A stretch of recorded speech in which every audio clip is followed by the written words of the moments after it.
Hey everybody, it's Marco, and today in this one we'll be covering our launch day prep video for Classic WoW. I can't express how excited I truly am. It's just around the corner, and boy am I thrilled. Now I want to say these tips will be sort of sweaty efficiency tips, but maybe something will be of use to you. Anywho, let's just jump into it. So the first thing on the list is the creation of your characters. With the launch being only a few days away, if you have not subscribed and made your characters already, I would do so. You want to make those little creation changes and customizations. It can be quite a bit before you decide how you want your character to look like. This is also a great time to decide which server you're planning to roll on. Now, many servers are already filled to the brim as is now. Blizzard has been stating excessive warnings recently about the servers Herod, Fairlena, and Whitemane. A quick story about these servers: Fairlena is the server many big-time streamers chose to play on. So if you enjoy streamer events, I'm going to guess there will be a ton of kind of stuff like that hosted on this server. Herod is so full because it was deemed the server to avoid the streamers for the best classic experience possible. There was a lot of streamer drama for quite a duration there, and they chose Herod as like the server to avoid all of that. So that's why that's full. And the reason Whitemane is so full is because, well, Whitemane is bae, she's the best, but also because there's only 2 PvP West servers, and all the other servers are PvP East. So purely because the name, Whitemane, lore-wise, pretty good, and then of the two, Fairbanks, Whitemane's more popular for a name. So that's why it's so full, because it's one of the 2 PvP West options. Now, as for staying on these full servers, Blizzard has been stating that staying on these full servers will have extended queues. They didn't specify times because, of course, they can't judge that. They don't know how long people are going to wait in the queue, how many times they'll change, things like that. So that's impossible for them to gauge. But they have warned it might be upwards of several hours. You're looking at maybe 4-hour queues or higher on launch day for these servers. If that's what you want to remain on those servers and try, then by all means, it's your choice. But there has been plenty of warnings, so there shouldn't be complaints on launch day about the waiting queues, because Blizzard gave plenty of time for you to have reasons to swap and stuff. In a way, though, if you choose to stay on one of those full realms, you can get in at launch immediately if you have the whole day free for launch day. Logging on several hours in advance could help you to avoid waiting in the queue during live hours. And what I mean by that is, if you're on the character waiting screen, like this, when the game inevitably goes live, you can spam the enter button to log into the world as soon as possible. This has been confirmed by the developers that this button will light up the moment the game goes live, so you can wait on this screen when you're waiting for the game to launch. That means if you're on one of those massive realms and you log into the game like 4 to 5 hours in advance and avoid logging out, then you can wait on this screen the entire time and avoid the queue once the game goes live. You might get a queue, honestly, trying to do this. I imagine a lot of other players will be doing the exact same thing, so you'll probably get a queue even 4 or 5 hours in advance trying to log in, but at the very least you're not waiting during live hours, and you would be waiting during the pre-launch event, sort of.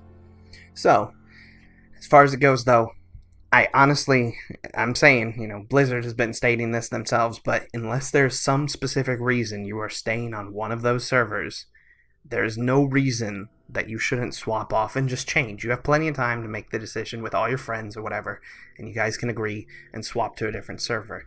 Because the thing is, all the servers are going to have a thriving and healthy economy. It's not that those medium servers are in bad shape or anything by any means, because a medium server now has more population than a full server did originally in Classic WoW, because the way they gauge what servers are small, are low, medium, high, and full, the numbers have changed drastically, and this has also been confirmed that the way they're gauging this is very, very different. So a medium server has more people than a full server had in Classic.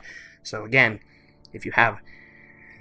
unless you have a specific reason to stay on one of those servers, avoid the trouble yourself. You want to play. You don't want to be sitting there waiting 5 hours just to play if you only have 6 hours every day to play, or whatever it may be. All I'm saying is just take the time and think about it. Moving on to the next tip: group up. even early on when quests aren't that hard to solo. The major reason is because getting tags on launch day is going to be pure chaos. Extremely difficult. It's going to be very hard, especially as a caster. In the time it takes you to finish casting, 6 other people might have already hit your monster. So it's going to be very, very difficult. You're probably better off as a caster hitting every monster you want to tag with your staff first if there's a lot of people around, because that will at least ensure you have the tag, and then you can cast to kill it. It will be chaotic, regardless of how many layers there are, so being in a group only improves your odds of finishing the early quests quicker. Being ahead of the curve is extremely important in the early hours. It's probably one of the most important parts, honestly.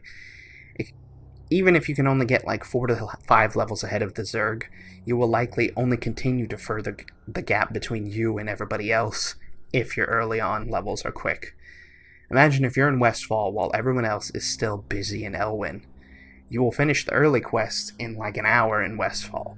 By the time everyone else shows up, it will be taking them 4 to 5 hours to finish the same quests you only took an hour to do, because they're going to be so competitive over all the limited monsters in Westfall, etc., etc., etc. So, getting ahead of the Zerg, very, very important early on.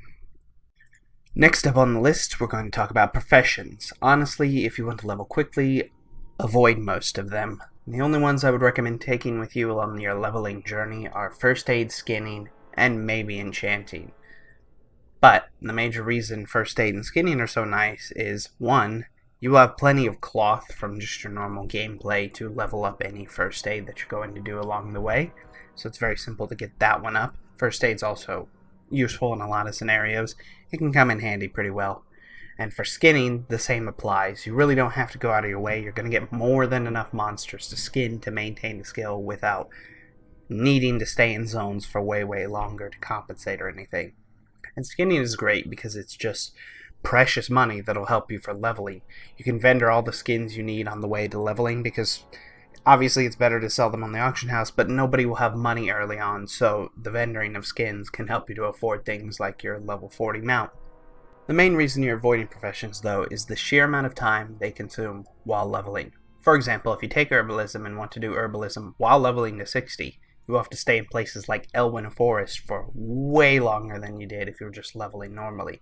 This is because finding nodes can already be pretty slow, but on top of that, you'd be fighting everyone else doing the same thing.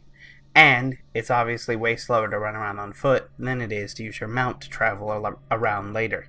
If you wait till you're like 60 to pick up herbalism, then return to doing it, it would likely take about a quarter of the time it would, because you'd be avoiding all the monsters, you'd be running around on your mount instead of your feet. I mean, it's much, much quicker to level these things once you're already a high level. Same goes for almost every other skill. To train a lot of them, there are specific trainers all around the world, and if you want to go out of your way to see said trainer, you could waste an hour alone just doing that, for example. If you go back when you're 60, you would likely already have obtained a flight path that's close to him, and you wouldn't need to go out of your way. You could passively just pick these things up while you're leveling, and then it makes training the skills easier later on. However, to summarize, if you truly want to level fast, I must reiterate, the benefits of most professions are minimal. You will waste a lot of time training them, even the fast ones.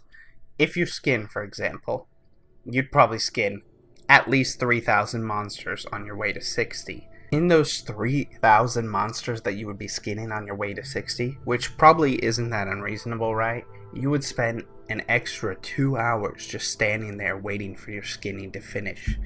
I know it's a lot of monsters, but that time does add up, and if you want to level extremely fast, 2 hours is a pretty big difference between people sometimes.